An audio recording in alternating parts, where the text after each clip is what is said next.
You know, green is great for trees and grass, not so much for your pool.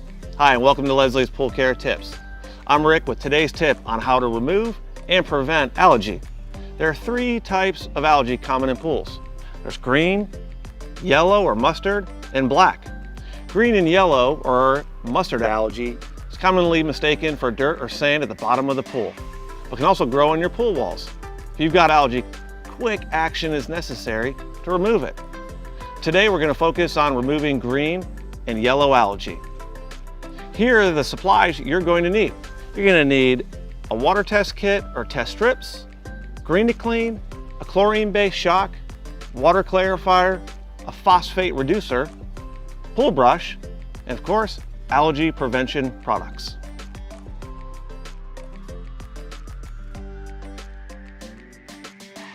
First things first, before you start adding any chemical to your pool, you want to make sure that you have a clean filter. So if you have a DE filter or a sand filter, this is when you want to go ahead and backwash the system. Now if you have a cartridge filter, you're going to want to go ahead, disassemble it, and clean those cartridges really well. If you want more information and details about how to clean a cartridge filter, we'll leave a link below with more instructions.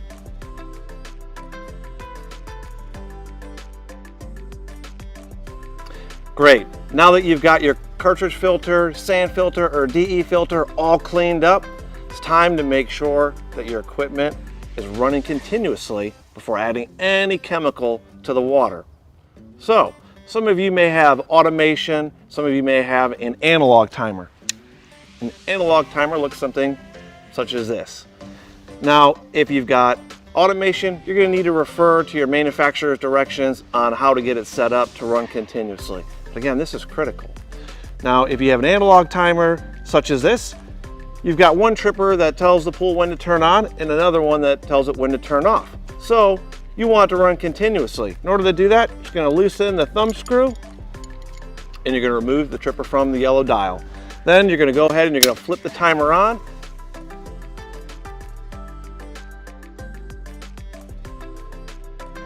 Now it's time to make sure that your water is balanced. So you want to have a water test completed. You can do that at one of our Leslie stores, or you can do it at home with your test kit. Now, as you're testing the water, there's one really important piece that you need to remember when using the chemicals we're going to show you today, and that's your pH. So all the water needs to be balanced. However, the pH actually needs to be 7.8 or higher. So if your pH is in perfect range from where you usually have it or low, you need to go ahead and adjust it so that it's 7.8 or higher. That's really important because the chemicals we're going to use today will actually decrease your pH. So you're going to have a starting point where it's a little bit higher. This way it doesn't get completely out of balance.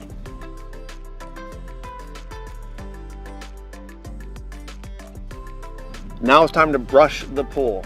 If you want to get back into that pool really quick, or you want it to look clean and clear as quick as possible, then brushing is going to help expedite the process. So go ahead and make sure to brush the entire perimeter of the pool.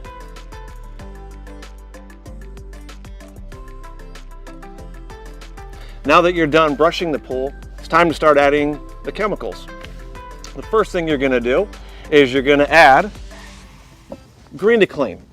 This is specifically for use whether your pool is green, yellow, or, as I said before, commonly referred to as mustard algae. Now, before I tell you how to use this, I do want you to take note at the top. It's really important that you do not mix this product in a bucket or in a pail. This needs to be added directly to your pool. And for that matter, go ahead and make sure you read the instructions on all the labels of the products before putting them in the pool for safe measure. Okay, so green to clean, you're going to use 2 pounds of this if you have 15,000 gallons. And they sell a 2-pound container as well as a 4-pound container. So again, if you're 15,000 gallons, you're going to use 2 pounds. And you're just going to go ahead and broadcast this around the entire perimeter of the pool. You can concentrate a little bit more of it in the deep end where there's always a lot more water, or in some of those problem areas where maybe there's a little bit more algae.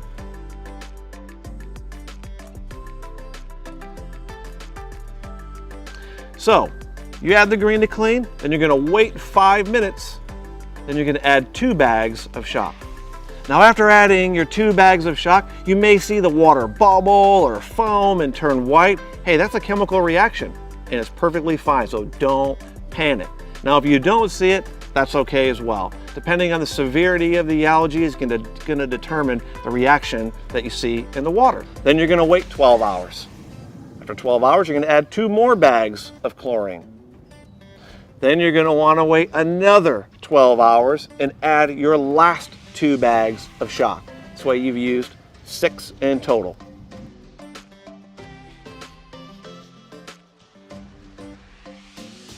Now your pool should look significantly better than when you first started. And if it's not looking clear, it's likely looking cloudy. It's time to go ahead and get rid of that cloudiness, which is dead algae. So to remove that dead algae, you want to use not just a regular clarifier, but something specifically designed to remove dead algae like Clear-Aid. So Clear-Aid not only has a clarifier built into it, but it has enzymes. And those enzymes break down the waste and the oils and organics that are in there to help get that pool back to clear quickly.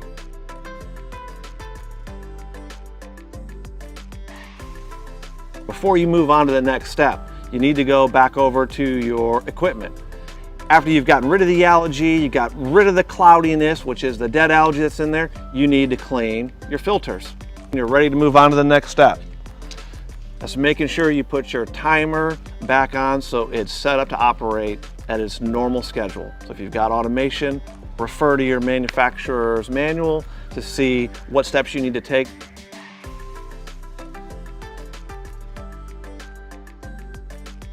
If you want to make sure you don't continue to get algae, you need to make sure to test for something really important. That's phosphates. Phosphates are actually the food source for algae. And if you've had algae before and you've gotten rid of it, and then it comes back a few days later, a week later, or really soon, it's because you didn't get rid of the root cause, which are phosphates. So after your pool is looking great, you've cleaned your filter, make sure to test for those phosphates. If your phosphates are higher than 100 part per billion, you need to make sure to use a phosphate remover. That's going to make sure you remove the food source from your pool so that you're less likely to get that algae.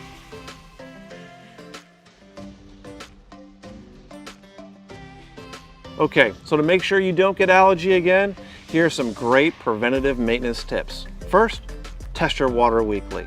Second, shock your water weekly. And lastly, use a phosphate reducer to maintain your phosphate levels below 100 part per billion. To keep it really simple, we've got a great guide that's either on our app or in the link below that you can use, and it's going to walk you through the step-by-step instructions that we went through today. And it's got a little more detail on there for you as well. Removing algae is a costly and time-consuming process, so keeping your water balanced and taking steps to prevent algae pays off big time.